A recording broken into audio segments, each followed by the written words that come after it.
Hello, Vachu, let's see the question. The question says the mass of the proton is 1.0073 U and that of the neutron is 1.0087 U. U is the atomic mass unit. The binding energy of helium 24. If the mass of the helium is 4.0015 U is 0.030 arc, option B 0.305 joule, option C 28.4 mega electron volt, option D 0.061 U. Now यहाँ पे जो given data है हम पहले उसको लिख लेते हैं। तो गिवन डेटा में क्या है, यहाँ पे जो मास of the proton and neutron दिया हुआ है and the binding energy of helium हमें कैलकुलेशन करना है।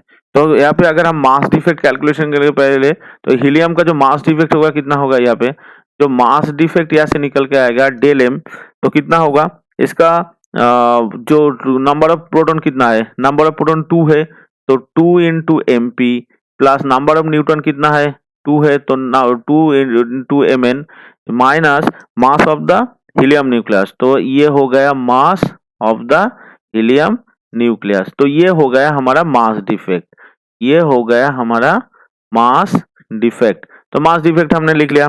अब मास डिफेक्ट हम कैलकुलेशन कर लेते हैं। तो मास डिफेक्ट कितना होगा 2 इंटू एम पी का वैल्यू कितना है 1.0073 u plus 2 into M N का वैल्यू कितना है 1.0087 और हीलियम का मास कितना है, यहाँ पे जो हीलियम का मास है वो है हमारा 4.0015। तो ये आ गया हमारा यू यूनिट में।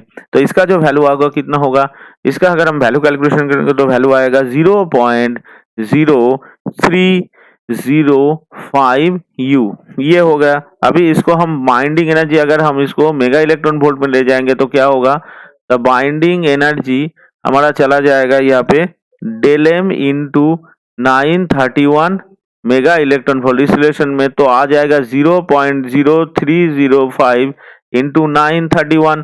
तो हमारा जो यहाँ से वैल्यू निकल के आएगा वो आ जाएगा 28.4 मेगा इलेक्ट्रॉन वोल्ट। तो ऑप्शंस को अगर हम यहाँ से देखें तो ऑप्शन सी जो है हमारा आंसर से मैच हो रहा है। So option C is the correct answer. Hope you all understood it well.